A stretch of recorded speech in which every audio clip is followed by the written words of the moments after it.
कुछ क्रियाएं ऐसी होती हैं जो क्रिया देखने में एक समान रखती है, लेकिन अंतर बहुत होता है। जैसे कल अपन ने दृश्य देखा कि विष्णु कुमार महाराज ने 700 मुनियों का सहयोग किया है या वैयावृत्ति की है। 700 मुनियों का उपसर्ग दूर किया है या वैयावृत्ति की है। 700 मुनियों को जीवन दान दिया है या अपने सम्यक दर्शन को पुष्ट किया है। 700 मुनियों की दुख को दूर किया है या अपने वात्सल्य अंग को पुष्ट किया है। अपन प्रवचनों में भी विगत दिनों से यही बात चल रही है। परसों हमने कहा था सहयोग लेना नहीं, ऋण और सहयोग में यदि दो मिलें तो ऋण ले लेना, सहयोग नहीं लेना। ऋण भी अच्छा नहीं है, वो भी मैंने परसों कहा था।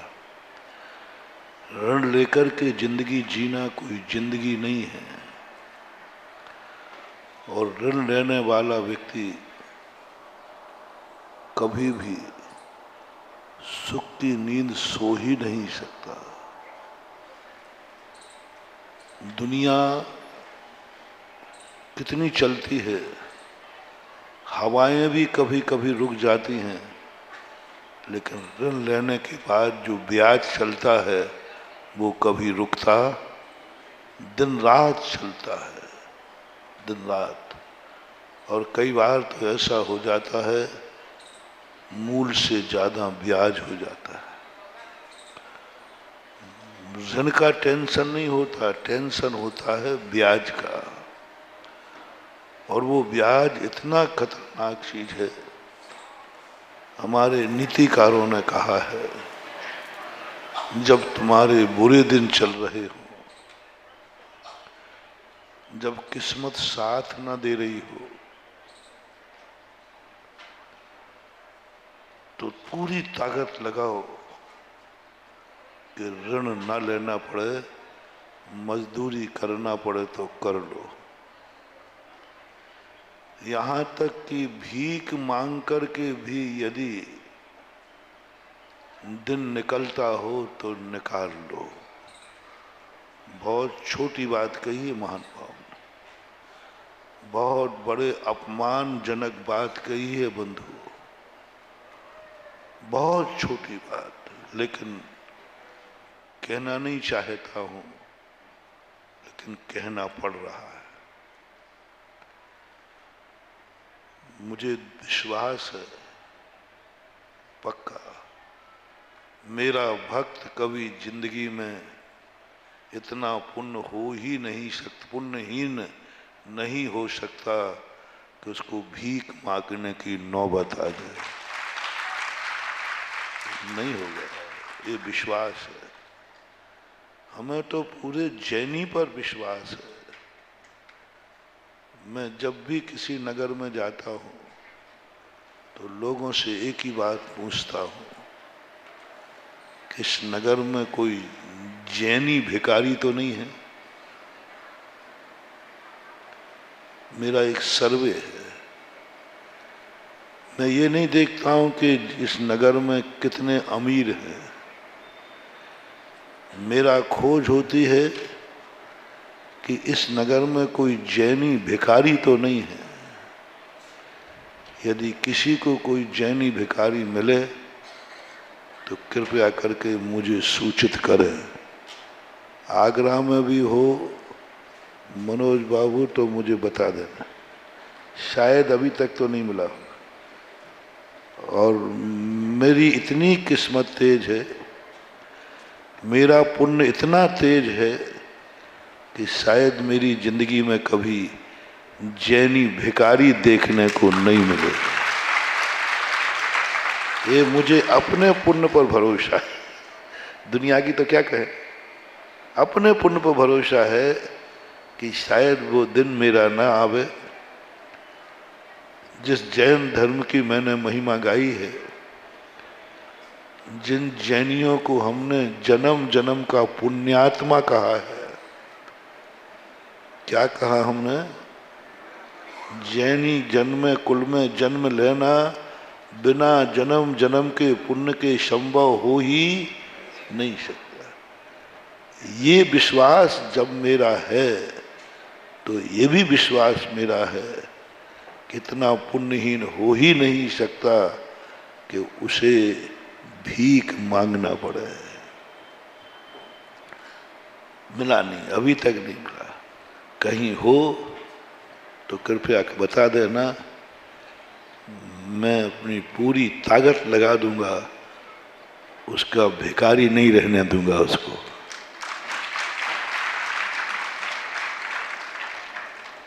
और दूसरा, अभी तो हमें बेलदारी नहीं मिला, भिखारी तो बहुत बाद की, बेलदारी नहीं मिला। मजदूरों में पूछ लेता हूं, कोई जैनी बेलदार तो नहीं है इसमें,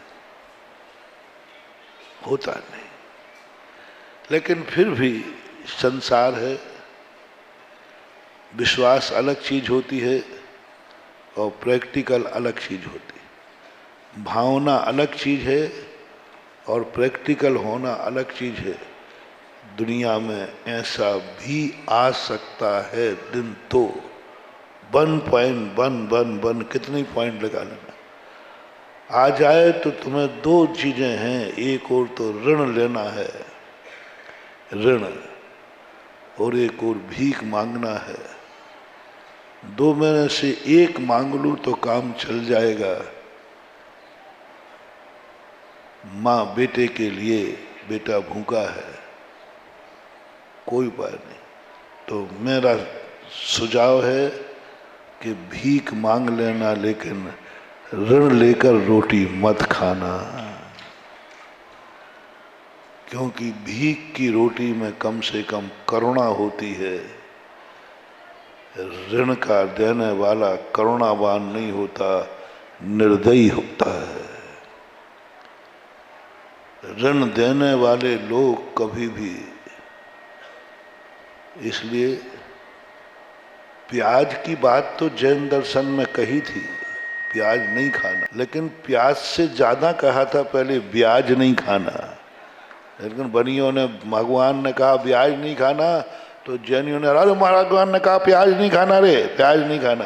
अब पाव और बा में ज्यादा अंतर, तो प्याज के स्थान पे ब्याज कर दिया, ब्याज के स्थान पे प्याज कर दिया,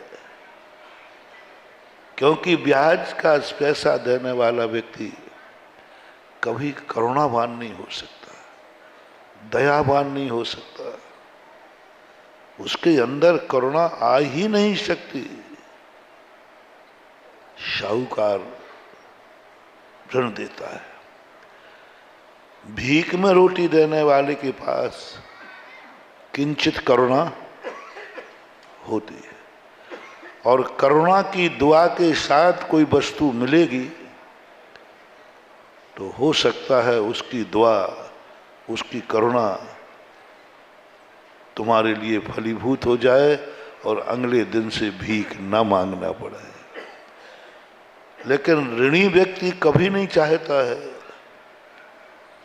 वो कभी नहीं चाहता कि दुनिया इतनी समृद्ध हो जाए।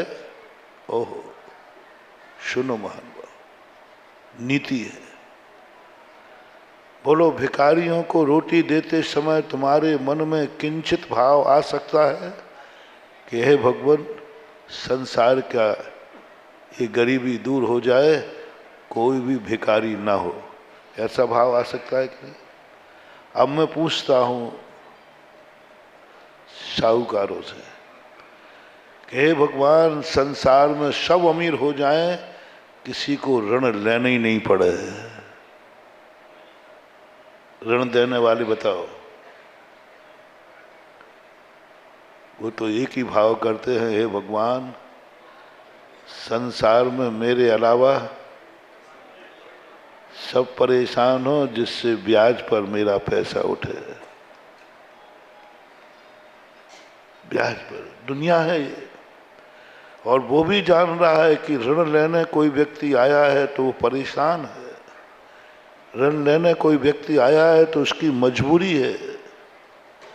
90% लोग मजबूरी में लेते हैं, कोई जुआड़ी फुआड़ी हो वो बात अलग है। 90% लोग, और ख़ास तौर से जैनियों में, ऋण लेते हैं, व्यापारी को छोड़ देना, सामान्य रूप से मजबूरी में लेते हैं, लेकिन वह विचार नहीं करता।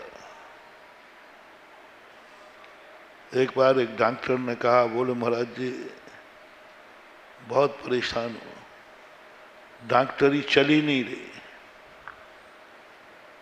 बहुत मद्दा चल रहा है,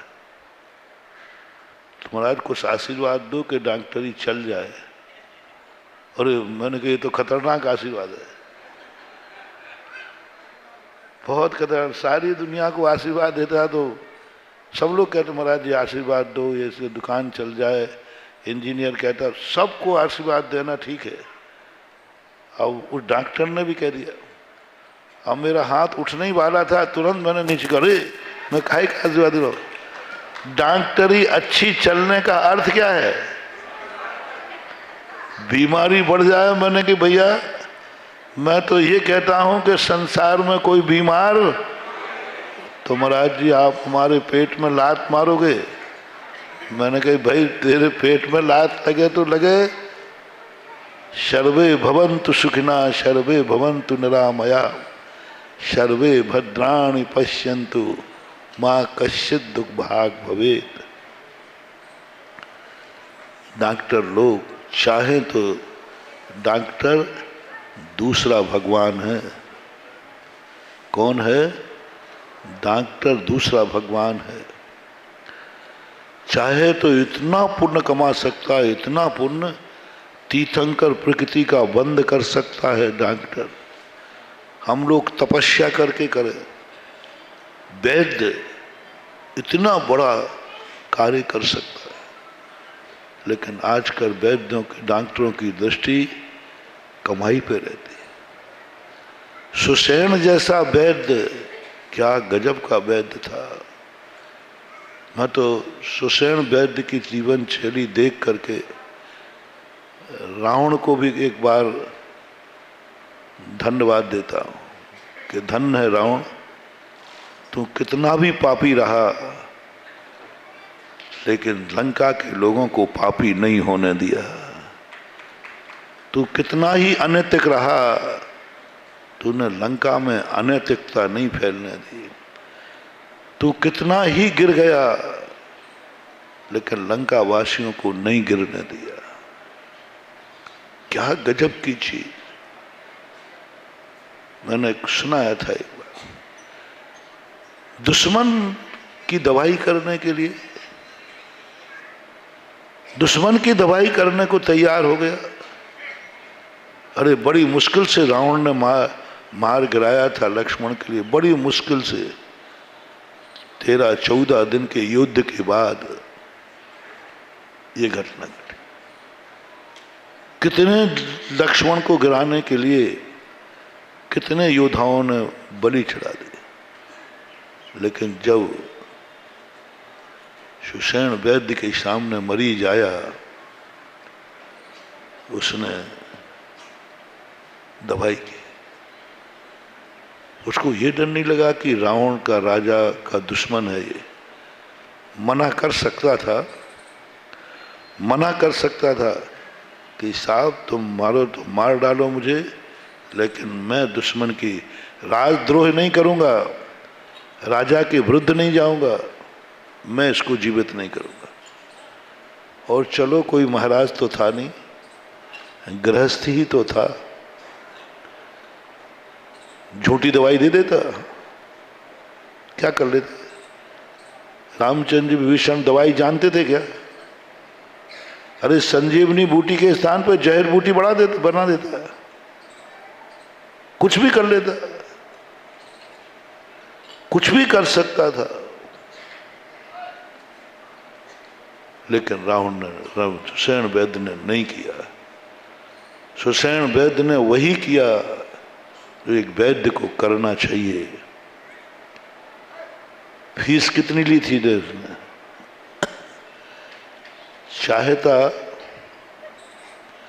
चाहता तो सुषेण वैद्य अयोध्या का राज्य मांग लेता फीस में, और रामचंद्र जी दे देते कि नहीं? लक्ष्मण के बदले में दे देते।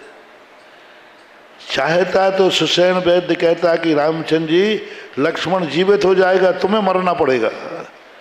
एक दवाई है लक्ष्मण को जीवित करने की, तुम खाओगे तो तुम मर जाओगे और लक्ष्मण जीवित हो जाएगा। तो रामचंद्र जी क्या करते? बोलो बोलो। वो कहते थे वैद्य जी मंजूर है, मैं मर जाऊं तो मर जाऊं, मेरा भाई जिंदा कर देते। लेकिन सुषेण वैद्य ने कोई दुरुपयोग नहीं किया। कैसी है ये दुनिया और कैसी थी ये दुनिया। मैं यही सोचता हूं कि चौथे काल में इतने बड़े पापी लोग हुए, उस समय भी मोक्ष के दरवाजे खुले थे। उसको भी सतयुग कहते हैं लोग, तीर्थंकरों का युग कहलाते हैं लोग। जब ये नीतियां पढ़ती हैं तो लगता है कि वस्तुतः वो सतयुग था। पापियों के पास भी नियम कानून थे, कोई दुरुपयोग नहीं किया, जीवित करके दिखा। अब रावण के लिए तो गुस्सा आना चाहिए, वैद्य जी तुमने क्या किया? मेरे वैद्य होकर तुमने दुश्मन की दवाई की। राजसभा में जाकर के रावण ने सुषेण वैद्य का सम्मान किया। सुषेण वैद्य, तुमने मेरा मस्तक ऊंचा उठा दिया साधु संतों की दृष्टि में।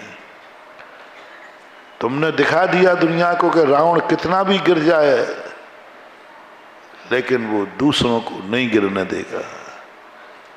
रावण के राज्य में भी नीतियां हैं। रावण ऐसा नहीं है कि दूसरों के लिए भी कुनीति पे चला है। तो ये चीज जब सुनते हैं, आज के डॉक्टर वैद्य इन सब चीजों का कुछ भी नहीं करते, बल्कि ये भावना भाते हैं बीमारी फैले। और मेडिसिन में तो इतना बड़ी कूटनीति हुई महानुभाव।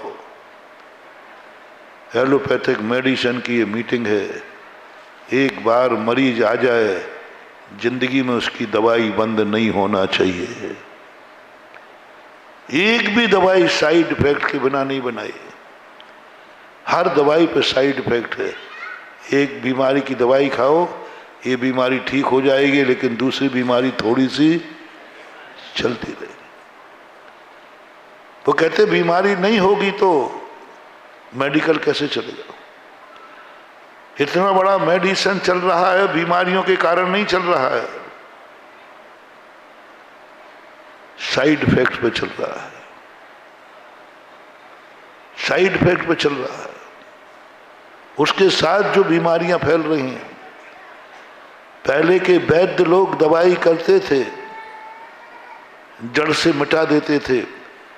आज के लोग दवाई करते हैं, उस रोग को दबा देते हैं, साइड में दूसरा रोग पैदा हो जाता है। कुछ ना कुछ होगा। मेडिसिन, बीमारियां फैलाओ, जितनी बीमारियां फैलेंगी उतनी व्यापार बढ़ेगा। आज डॉक्टर 90% डॉक्टर सोचते हैं करोड़ों रुपया देकर डॉक्टर बनते हैं, क्या करें? और बीमार नहीं होंगे तो डॉक्टरी चलेगी नहीं, इसलिए बैठे बैठे भाव में वो भी मंदिर जाते हैं। काहे के लिए? भगवान ज्यादा नहीं तो थोड़े बहुत तो बीमार करते रहा करो। बीमार कर दो, कितना बड़ा पाप। डॉक्टर आशीर्वाद, मैं तो बच गया, हाथ उठने ही वाला था, मैंने रोक लिया। मैंने कि भैया सारी दुनिया के धंधे चलाने का फिर भी आशीर्वाद दे दूं, लेकिन 2 व्यक्तियों को कभी आशीर्वाद नहीं दूंगा। कभी नहीं दूंगा, बल्कि उल्टी भावना और भाऊंगा। सबको दे दूंगा, जो तुम्हें चाहिए हो सबको दे दूंगा, पर दो व्यक्तियों को नहीं दूंगा। एक डॉक्टर अच्छी चल जाए और एक साहूकारी की साहूकारी अच्छी चल जाए। हाँ, ब्याज के धंधे करने वालों को मैं कभी आशीर्वाद नहीं देता। हाँ, ये दे दूंगा कि भाई तुझे अच्छा धंधा चले, मैं मेहनत करो, ब्याज का नहीं। क्योंकि डॉक्टर का अच्छी डॉक्टरी चलने का अर्थ बीमारी बढ़ाओ, उसके बिना कोई उपाय ही नहीं है। और ऋण देने वालों को देने का अर्थ है गरीबी बढ़ाओ, परेशान होंगे, दुखी होंगे, क्योंकि उसके मन में कभी भी करुणा नहीं आती, दया नहीं आती, उसके मन में व्यापार बुद्धि होती है। वो भी दुख में दे रहा है, वो भी दुख में, वो भी दुख में दे रहा है, लेकिन भाव क्या है? घर में पैसा पड़ा है, ब्याज पे दे दो, साल भर में सवाया हो जाएगा। उसकी दृष्टि में सहयोग नहीं है, दया नहीं है, अपने पैसे को बढ़ाने का भाव है, इसलिए वह व्यापारी है। लेकिन भीख देने वाला व्यक्ति कोई लोभ से नहीं दे रहा है, कोई रिटर्न होने की भावना नहीं है, दया भाव से दे रहा है। थोड़ी सी करुणा है, जितनी भी सही, थोड़ी सी करुणा है। और करुणा से दी हुई क्लिष्टेषु जीवेषु कृपा परत्वम, हमारे आचार्यों ने कहा, दुखी लोगों को कभी सहयोग देना पड़े तो कृपा दृष्टि से देना, कृपालु बन के देना, दयालु बन के देना। और दयालु बन के यही भावना है, चलो मैं रोटी देता हूँ, भगवान करे इतना दे आ जाए इसके पास, इसको भीख न मांगना पड़े। आएगी करुणा, आएगी, बिना उसके बन नहीं सकते। इसलिए ऋण लेकर के तो अपन को करना ही नहीं, ऋण लेकर के रोटी नहीं खाना, ऋण लेकर के अपन को जीवित रखने की बात नहीं सोचना। मैंने बता दिया। अब दूसरा पॉइंट आया, ये तो मैंने ऋण की बुराई कर दी, निंदा कर दी, और ऋण के संबंध में भगवान से प्रार्थना करना है, भगवान जिंदगी में कितने बुरे दिन दे देना, लेकिन कभी मुझे ऋण लेने की जरूरत न पड़ जाए। तलवार के नीचे आया हुआ व्यक्ति एक क्षण में मर जाता है, लेकिन ब्याज की कलम के नीचे आने वाला व्यक्ति, जिंदगी क्या पीढ़ियां निकल जाती हैं, पीढ़ियां निकल जाती। इसलिए आप लोग एक बात सोचो, तुम लोग ऋण को अच्छा समझते हो, ऋण लेकर के बहुत गलत हो जाता है। फिर भी आज मैं तुलना कर रहा हूं सहयोग की और ऋण की। दो चीजें हैं। अब तुम्हारी इतनी मजबूरी आ गई महाराज, आप समझो कि हमें सहयोग और ऋण लेना पड़ेगा, रहना पड़ेगा। बीमार है बच्चा, मर जाऊंगा, नहीं महाराज इतना ताकत नहीं है जितना आप कह रहे हो, इतने निर्मोही हम नहीं हैं। तो फिर दोनों में से क्या लेना? एक और कोई व्यक्ति सहयोग दे रहा है, सहयोग दे रहा है, और एक व्यक्ति सहयोग ले लो, लौटाना नहीं है। सहयोग की परिभाषा क्या है? लेने के बाद लौटाने का कोई विकल्प नहीं है, सहयोग है। और ऋण लेने का अर्थ है कि वापस करना है। और दोनों व्यक्ति तुम्हारे सामने हैं, एक सहयोग देने वाला कि लो मैं तुम्हें 1 लाख रुपया सहयोग देता हूं, और एक ऋण देने वाला। तो महानुभाव, मेरा बहुत अच्छी तरह अपने भक्तों से कहना है कि ऋण ले लेना, लेकिन सहयोग मत लेना। तुम्हारी धारणाओं के विपरीत बोल रहा हूं। तुम्हारा निर्णय क्या होगा? सहयोग क्योंकि लौटाने का, और सामने वाला कह रहा है नहीं साहब मुझे, हम तो दे रहे हैं आपको, सहयोग कर रहा हूं, हमें पैसा वापस नहीं चाहिए, दयालु है। मैं साहूकार को नहीं ला रहा हूं, मैं सहयोगी को ला रहा हूं, जो कह रहा है आप चिंता मत करिए, 1 लाख ले जाइए, और चाहिए तो और ले जाइए, जो चाहिए तुम्हें और ले जाओ, कोई चिंता नहीं करना, आपको बिल्कुल नहीं लौटाना, कोई टेंशन, आप तो दवाई कराइए, आप तो परिवार को भोजन कराइए, आप कुछ चिंता मत करिए, ये सहयोग लीजिए। महानुभाव, बहुत बड़ी चीज, कठिन है, कठोर शब्द से बोल रहा हूं, बस इतना मान लो, मैं तुम्हारा दुश्मन हूं या गुरु हूं, इतना और बता दो। दुश्मन तो नहीं हूं ना, पक्का?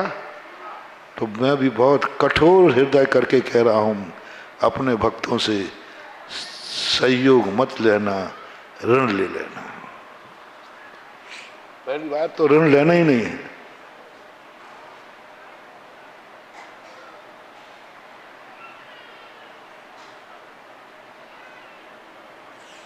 जैसे किसी व्यक्ति ने कहा कि महाराज 2 में से मैं एक चीज छोड़ूंगा, आलू छोड़ दूं या अंडा छोड़ दूं, अब मैं क्या करूं? यदि मैं कहूं अंडा छोड़ दो तो सब में हल्ला हो जाए, महाराज ने आलू की छोड़ दे दी, और आलू छोड़ दूं तो अब मैं क्या करूं? पर तो मैं यही कहूंगा भैया आलू भी अभक्ष है, लेकिन दोनों की तुलना में जब एक छोड़ सकते हो तो क्या छुड़ाऊंगा? अंडा छोड़ दीजिए। ऐसा ही जब तुम दोनों में से एक लेना तुम्हारी मजबूरी है तो ऋण ले लेना, सहयोग नहीं लेना, हाथ जोड़ देना, भैया मैं सहयोग नहीं लूंगा, मेरे गुरु ने मुझे कहा है सहयोग नहीं लेना। तुम्हें सहयोग अच्छा लगेगा, बहुत अच्छा लगेगा, लेकिन सहयोग नहीं लेना, ऋण ले लेना। क्योंकि ऋण इसलिए कह रहा हूं, ऋण में कम से कम तुम्हारे मन में ये भाव तो है कि मुझे ये ऋण चुकाना है, चुकाने का भाव तो है। कम से कम तुम दूसरे कृतज्ञ तो नहीं हो, चुकाने का भाव, किसी के द्वारा दिया हुआ उपयोग चुकाने का भाव है। मुझे ऋण चुकाना है, टेंशन है, निरंतर भाव करते हो, उसका लिया है, मुझे चुकाना है, मुझे चुकाना है। बोलो आता है भाव कि नहीं? परिवार में भी चर्चा करते हो, बस ये तुम्हारा बहुत बड़ा पुण्य का बंध का कारण है। किसी से ली हुई वस्तु को चुकाने का भाव जितने बार तुम करोगे उतने बार तुम्हारी दरिद्रता कम होगी और समृद्धि की तरफ बढ़ोगे। ये टेंशन, ऋण चुकाने की चिंता निरंतर करना। यदि ऋण, तो पहले तो दोनों में से क्या लेना है? सहयोग। सहयोग लेने के बाद तुम निश्चिंत हो गए कि नहीं? क्योंकि वापस देने। अब ऋण में क्या हो गया आपका? अब 24 घंटे जो ऋण की तुम जरूर चिंता करना, सोना मत। खाते समय भी बस एक ही टेंशन है, मुझे ऋण चुकाना है, मुझे ऋण चुकाना है। उस परिस्थिति में मुझे उसने ऋण दिया था, कैसे भी करके चुकाना है। पर जितना तुम ऋण चुकाने का टेंशन करोगे उतना ही तुम अमीरी की तरफ बढ़ोगे। ऋण लेकर निश्चिंत मत हो जाना। क्या कर लेगा वो 2 नंबर में दिया है। ठीक बोल रहा हूँ? हाँ, पता नहीं आपको ये सब बातें कहाँ से पता चल जाते हैं। हमें आप ही लोग बता जाते हो, चिंता नहीं करना। कई लोग आते, महाराज जी मेरा पैसा डूब गया। किसको? पूरे रिश्तेदार में। मैंने कैसे? मैंने कोर्ट केस कर दो ना, पूरे 2 नंबर का था। महानुभाव, सारी दुनिया से मैं कहना चाहता हूं, खास तौर से अपने भक्तों से कहना चाहता हूं, यदि किसी परिस्थिति में किसी ने तुम्हें ऋण दिया हो तो तुम निश्चिंत मत होना, निश्चिंत मत होना। बस 24 घंटे एक टेंशन में रहना, मुझे ऋण चुकाना है, मुझे ऋण चुकाना है, उसने मुझे सहयोग किया था, नहीं भगवान उसका लेके नहीं मरूंगा, चुकाना है। बस ये टेंशन तुम 24 घंटे करना, खाते पीते उठते बैठते भगवान की पूजा करते हुए, अभिषेक करते हुए, आहार देते हुए 24 घंटे टेंशन करना। कर्जा लेने का नहीं, कर्जा लेने का नहीं, भगवान कर्जा मिल जाए ये नहीं कह रहा हूं, कर्जा चुक जाए। कर्जा चुकाने का भाव करना पाप नहीं है, अधर्म नहीं है, लौकिक धर्म है, नैतिक धर्म है। नैतिक धर्म में भी पुण्य बंध बनता है। किसी न किसी का कर्जा लिया हो तो महानुभाव आज से ही कभी मना मत करना, मैं नहीं दूंगा, कर लो क्या करना, मत करना महानुभाव, मत करना। जाए जाए बिके तो बेच दो, तुम स्वयं बिको तो बिक जाओ, लेकिन किसी ने तुम्हारे लिए जरूरत पर, मैंने पहले ही कहा कर्जा कब लेता है व्यक्ति, तुम्हारी जरूरत पर किसी ने कर्जा दिया है, कभी मन में भी भाव नहीं लाना मैं नहीं दूंगा, क्या कर लेगा वो, 2 नंबर का पैसा है, लिखा पढ़ी भी नहीं, नहीं महानुभाव, बिल्कुल भाव नहीं करना। एक ही शब्द मन में विचार करना अंदर से, मुझे कर्जा देना है, नहीं दे पा रहे हैं, क्षमा मांगो, क्षमा मांगो, पैर पड़ लो, उसके यहां दास बन जाओ, उनके दास बन जाओ, उनके जूतों पे पालिश करना पड़े तो कर दो, लेकिन कभी भी ऋण को न देने का भाव मत करना। एक ही बात करना, जैसे बने तैसे ऋण दूंगा दूंगा दूंगा, सारे संसार के लिए। और जितना तुम टेंशन करोगे ऋण देने का, वापसी करने का, उस समय तुम्हें अमीरी नाम का पुण्य बंध हो रहा है, लाभांतराय कर्म का क्षोभसम बढ़ रहा है, और तुम्हारी इतनी शक्ति आ जाएगी। किससे? पूजा से नहीं कह रहा हूं, नमोकार मन से नहीं कह रहा हूं, मेरे आशीर्वाद से नहीं कह रहा हूं, जो तुमने सहयोग किसी ने दिया है उसको देने के लिए तुम नींद हराम कर रहे हो। एक रात नींद हराम कर दो, क्यों नींद नहीं आई, उसका कर्जा देना है।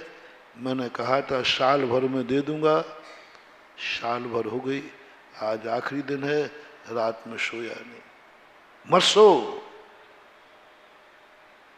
भोजन करने बैठा, खाया नहीं जा रहा है, बोले क्या बात है, बोले कर्जा चुकाना है, मैंने वायदा किया था, वायदा किया था। मंदिर मत आओ, पूजा अभिषेक छूटे छूट जाओ, सवेरे उठ करके साहूकार के पास पहुंच जाओ, जिसने तुम्हें मजबूरी में पैसा दिया था, हाथ जोड़ करके उस दिन मंदिर छूटे तो छूट जाए, लेकिन क्षमा याचना करने से उससे कहना भैया सोचा था मैंने, लेकिन ऐसा हो गया, कुछ मोहलत दे दी जाए। वो अपमान करेगा, वो उपेक्षा करेगा, क्योंकि उसका पैसा था। तुम उसको अपमान मत मानना, तुम एक ही बात कहना कि बिल्कुल मैं पापी हूं, मैं दुष्टी हूं, मैं पुण्यहीन हूं, बदकिस्मती हूं, बस मुझे थोड़ी मोहलत दे दो। जो तुम उसके सामने हाथ जोड़ करके मोहलत मांग रहे हो, महानुभाव, उस समय तुम्हें इतना पुण्यबंध होगा कि इतना पुण्यबंध तुम्हें भगवान के सामने हाथ जोड़ने से भी नहीं होगा। भगवान के सामने हाथ जोड़ा है, भगवान मैं नहीं समझता, जितना उसके सामने जिसने तुम्हें उपकार किया है उसके सामने हाथ जोड़ो, उसका अपमान सहन करो और करो कि मैं तो पैसा तो दूंगा, मैं लौटाऊंगा, मैं बस एक चिंता कर करके देखना, टेंशन करके देखना, साल 6 महीने में ही तुम्हें कोई ना कोई रास्ता दिख जाएगा कि तुम कर्जा से मुक्त होकर के मरोगे। हो सकता है जमीन जायदाद बेचना पड़े, हो सकता है कि तुम्हारे मकान भी बिक जाए, तुम रोड पे भी आ जाओ। मैं अपने भक्तों से कह रहा हूं,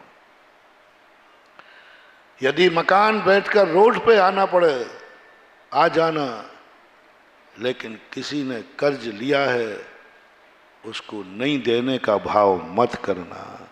उसको देने में मकान बिके बिक जाए, जायदाद बिके बिक जाए, रोड पे आना हो आ जाओ।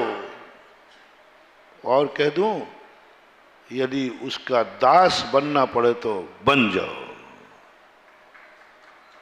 बन जाओ, लेकिन कर्जा चुकाने का भाव करना। बड़े बड़े धर्मात्माओं को मैं कह रहा हूं,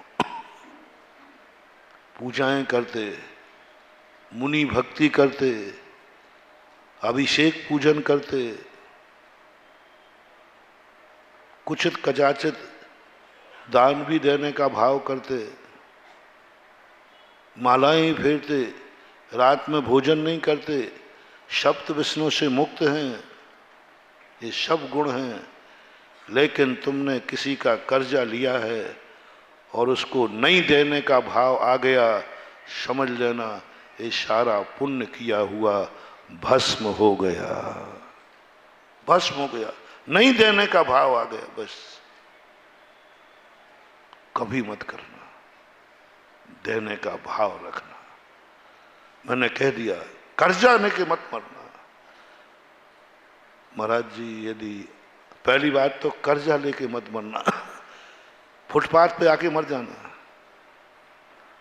फुटपाथ पे आके मर जाना, जायदाद बेच के भिखारी बन के मर जाना, लेकिन कर्जा लेकर के मत मरना,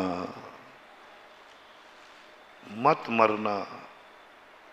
प्रार्थना करो, हे भगवान, कितनी जिंदगी में कष्ट आ जाए, कितनी बीमारी आ जाए, बस एक वरदान मांगता हूं, मैं किसी का कर्जा लेके ना मरूं। कर्जा लेकर के बस इतनी उम्र दे देना कि किसी का कर्जा देना हो वो दे करके मरूं। ये वरदान आज तुम्हें मांगना है, लेना है, आज से भावना करना है।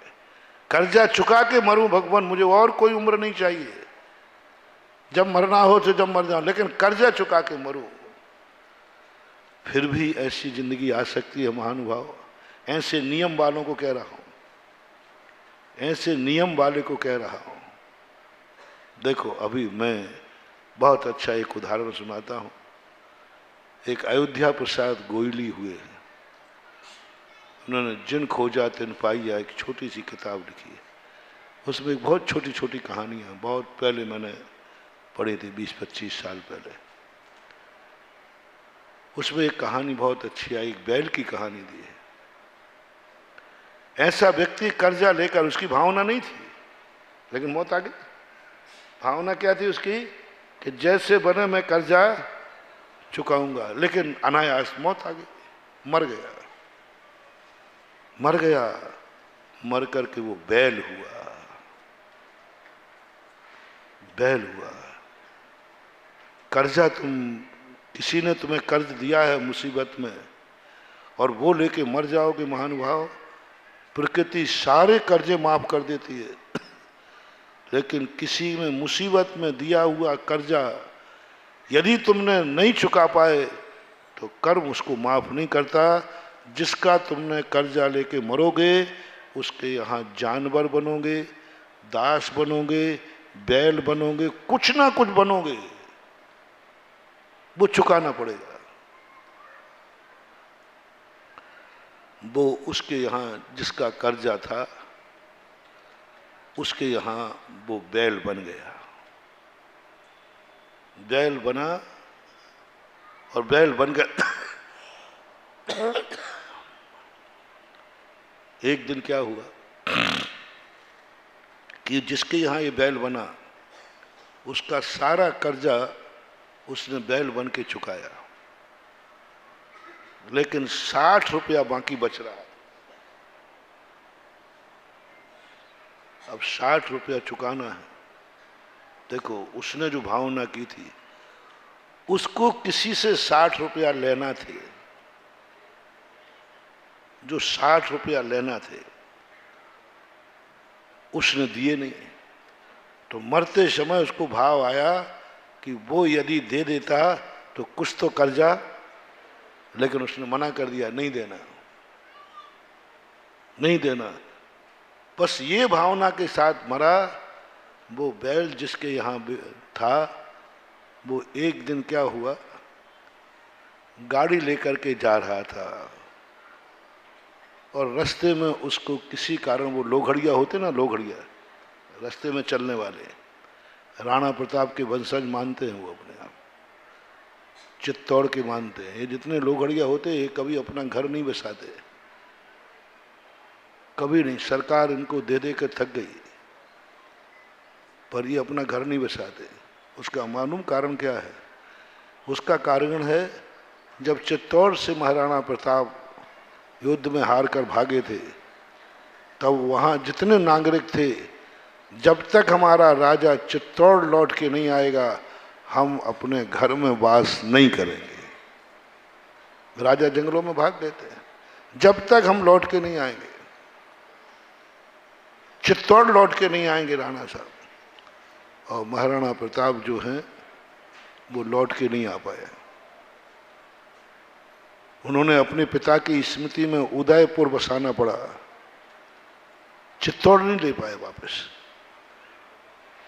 उनके पिताजी का नाम उदय सिंह था। उदय सिंह की स्मृति में, और उदय सिंह ने खुद उदयपुर बसाया, क्योंकि उदय सिंह उस समय जिंदा थे जिस समय चित्तौड़ से हारे थे, साका युद्ध में भागे थे, और उदयपुर बसाया। उदयपुर में जाकर के बहुत बड़ा युद्ध किया, लेकिन चित्तौड़ के लोग, मेवाड़ी पक्के होते हैं, मारवाड़ी नहीं। मारवाड़ी तो बेशरम होता है, मेवाड़ी पानीदार होता है। मेवाड़ी और मारवाड़ी में अंतर है। मेवाड़ी बहुत पानीदार होते हैं। और प्रजा का नियम था, राजा चित्तौड़ लौट के आए नहीं महाराणा, ये आज तक राणा मरण को प्राप्त हो गया। 57 साल की उम्र में तो मृत्यु हो गई महाराणा प्रताप की, 57 ईयर्स मौत हुई।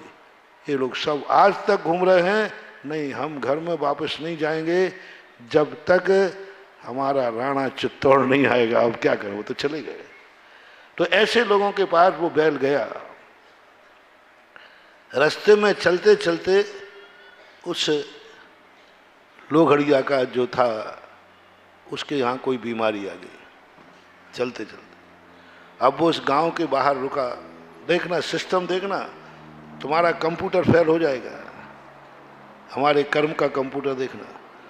उसको 60 रुपए की जरूरत पड़ी, तो उस गांव में जाकर सेठ जी से कहा, सेठ जी मुझे पैसा दे। बोले काय का पैसा दूं, किसके बदले दूं? बोले साहब ये बैल ले लीजिए। वो बैल उस सेठ को भेज दिया। कौन है वो सेठ जिसके 60 रुपया देने के लिए मना कर दिया था? वो बैल का जीव उसके यहाँ बिक गया, और उसके 60 रुपया बाकी थे लोघड़िया के, तो उस बैल ने उसके यहाँ बिककर उसको दिला दिया, और रात में बैल मर गया। रात में बैल मर गया। मात उसके पास कितनी देर के लिए गया था? 60 रुपया वसूल करने के लिए गया था। सुनो रे डकारने वाले, सुनो। हाँ, बैल बन करके उसके यहाँ एक दिन पहले मर जाता, एक दिन बाद मर जाता, लेकिन 60 रुपया उससे ले लिए, और जिसके देना थे उसको दिलवा दिए, मालिक को दिलवा दिए। मालिक के देना था इसलिए तो बैल बना था। और 60 और रात भर में एक बार भी उस बैल का उपयोग नहीं हो पाया, मरण को प्राप्त हो जाए। है ऐसी कंप्यूटर पैथी किसी के पास? हमारे कर्म सिद्धांत के पास है। तो सुन लो, डकार कर खाने वालों, किसी ना किसी रूप में वो तुम्हें बाबा बनाएगा, कर्जा लेगा। ये उड़ाऊ खाऊ बेटे होते हैं कौन है मालूम आपको? आपकी सारी संपत्ति, इन्होंने कहा ये बहुत, तुमने उसकी संपत्ति कभी डकारी होगी। उसने कहा ऐसे नहीं देगा सेठे, मैं इसके यहाँ बेटा बनूंगा और फिर एक एक पाई करके उड़ा दूंगा सब। ये सब कर्जा है, ये सब कर्जा है। आता है व्यक्ति, ये मरना तो है ही, लेकिन करोड़ों रुपया खर्च करा के मरेगा। क्या था ये? करोड़ों रुपया खर्च। बहुत सारे मरीज देखे ऐसे बाबा बना जाते हैं दवाइयों में, पूरी जिंदगी भर दवाई करा लेते हैं, बचता नहीं, अंत में मर जाता है। पहले ही मर जाता। कैसे मर जाता? तुमसे उसको पैसा लेना था। तुम्हारे से पैसा वसूल करने का तरीका है, तुम्हारे घर में बीमार पड़ेगा मरेगा, तुम्हारे घर में आकर जन्मेगा, व्यसनी होगा, जुआड़ी होगा, शराबी होगा, तुम्हारे पैसे को बर्बाद करेगा और कमाएगा है नहीं। समझ लेना ये बेटा नहीं है, ये पूर्व भव का कोई व्यक्ति है जिसका मैंने ऋण लिया था, दिया नहीं है, तो अभी बेटा बन करके मेरे से वसूल कर रहा है। कोई भी हो, किसी भी रूप में हो, आपको कोई लाभ नहीं है, फिर भी आपका पैसा जा रहा है। बीमार ठीक नहीं हो रहा, पैसा लग रहा है और अंत में मर गया, तुम्हें करोड़ों का कर्जा कर गया, तुम्हारी जायदाद बिकवा गया। ये सब कर्म पैथी से जब हम देखा तो ये सब तुम्हारे पूर्व के कर्जा हैं। जब 60 रुपया के लिए बैल बनना पड़ा तो तुम कितने कितने डकारे बैठे हो। जिन जिन ने जिसका पैसा डकारा हो, नहीं देने का मन बनाया हो, आज ही वो साहूकार के पास चले जाना और हाथ जोड़ के कहना आई एम सॉरी प्लीज, मैं तुम्हारा पैसा दूंगा, और जायदाद बेच करके दे देना, लेकिन कर्जा लेके मत मरना, मत मरना। जैसे बने तैसे दो, जैसे बने, मैं कुछ भी नहीं कह रहा हूं, जैसे बने तैसे दो। तुम तो कर्जा की तो बात छोड़ो महाराज, आप बहुत ऊंची बात कर रहे हो, हम तो मंदिर के ही डकार के मर जाते हैं, तो क्या करूं, मुझे तो कर्जा की बात कर रहे हो। ऐसे ज्यादा नहीं है, 100 में भी एक आध नहीं, 100 में भी नहीं, बहुत कम मानो। जो दान बोल देते हैं तो नहीं देते, मुंह से बोल देते, समाज के सामने बोल देते, सब बोल दे। उस दिन हरिश्चंद्र की बात कही थी ना हमने, कैसी स्थिति, दान की बोली हुई चीज यदि समय नहीं लिया है तो सोना बाद में, नींद हराम हो जाना चाहिए। अभी मुझे बोली का पैसा देना है, मुंह में ग्रास नहीं जनना चाहिए, हलक के नीचे नहीं उतरना चाहिए, चेहरे पर मुस्कान नहीं आना चाहिए, मुझे पैसा देना है। जो संकल्प किया था वो भी पूरा हो गया। क्या कह रहा हूं? जो संकल्प किया था कि मैंने इतने दिन में दे दूंगा बोली, वो भी पूरा हो गया, फिर भी इंतजाम नहीं हो पा रहा है। महानुभाव, करो नींद हराम, चेहरे की मुस्कान गायब, 24 घंटे एक ही चिंतन, एक ही टेंशन। टेंशन दे रहा हूं आज, इतना टेंशन कि खाने का भी गले में ग्रास नहीं उतर रहा है, इतना टेंशन कि नींद नहीं आ रही है। महानुभाव, मैं तुम्हारा दुश्मन नहीं हूं, तुम्हारी नींद हराम करने की बात कह रहा हूं। यही टेंशन तुम्हें कोई जुगाड़ मिलाएगा और बोली का इंतजाम कराएगा। तुम तो निश्चिंत बैठे, किसका देना? अरे भगवान के तो देना, कमेटी वाले का आएंगे तो कह देंगे तुम्हारे बाप का देना है क्या? हाँ, कमेटी को कोई खूब फटकार दे, 2-4 बार यदि आपके पास पहुंच जाए कमेटी वाला, तो फिर आप क्या अपमान करते हो उसका? महानुभाव, मत करना, मत करना अपमान।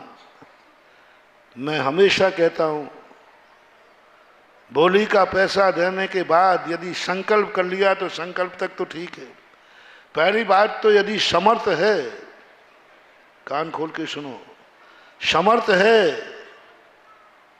तो भोजन बाद में करना, शयन बाद में करना, पहले मंदिर की बोली का पैसा दे देना। श्रेष्ठतम श्रेष्ठ वो है कि जेब में रख के लाना। पहले बता रहा हूं, श्रेष्ठ कौन है?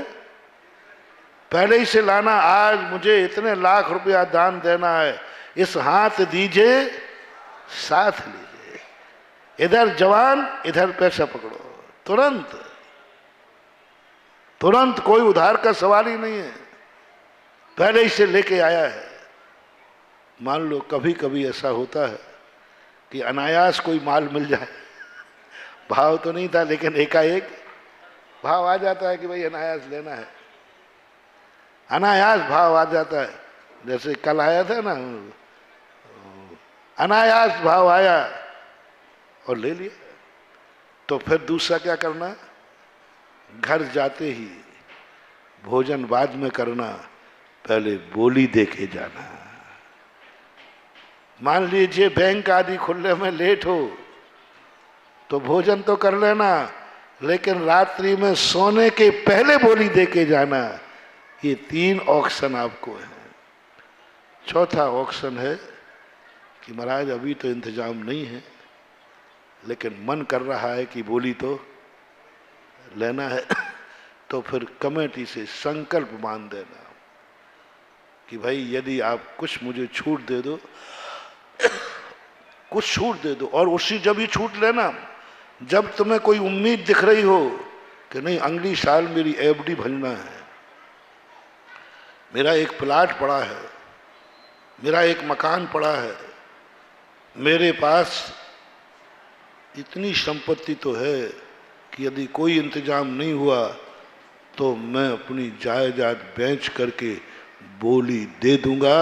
अपनी जायदाद से ज़्यादा बड़ी बोली मत लेना, मत लेना, मत लेना।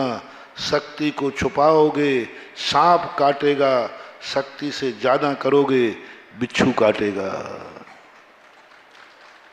शक्ति से कम, शक्ति छुपाना नहीं। पूज्यवर कुंद कुंद भगवान बहुत बड़ा मंत्र दिया, जम सक्कई तम की रही जम चढ़ सक्कई सद, शक्ति को छुपाना नहीं। जैन दर्शन इतना उदार दर्शन है, कोई काउंटिंग नहीं है जैन दर्शन में, कोई काउंटिंग नहीं है। इधर गज मोती चढ़ाएं तो कम है, उधर मक्के के दाने चढ़ाएं तो बहुत है। क्या चाहते हैं भगवान? मोती के मक्के के दाने।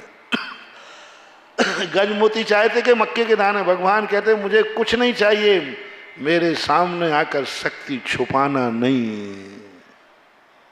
महानुभाव कहा था मैंने, एक दिन प्रवचन दिया था, देव साध गुरु, माता पिता, भगवान, गुरु, कभी इनके सामने शक्ति मत छुपाना, गरीब मत बनना।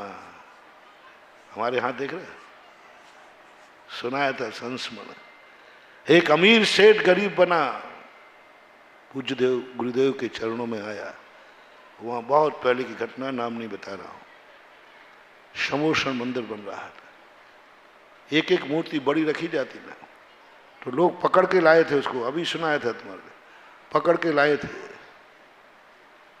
और कहा महाराज ये सेठ जी है, एक मूर्ति इनसे आशीर्वाद दीजिए, हम लोग नहीं मान रहे। हम लोग सब बैठे थे। महाराज जी ये लोग कमेटी वाले तो मानते नहीं हैं, महंगाई का ज़माना है, पोते पोते पढ़ रहे हैं, पढ़ाई लिखाई में बहुत पैसा लगता है, अब महाराज जी कहाँ से दूँ बोली, इतनी हिम्मत हमारी नहीं है। आचार्य से इतने गुस्सा हुए कमेटी को, तुम लोग किसी का गला दबा करके पैसा लेते, कोई जरूरत नहीं है समोषण बनाने की, खून से समोषण बनाओगे? बेचारे बच्चों को पढ़ाने को नहीं है, गरीब आदमी है, इतनी हिम्मत नहीं उसकी।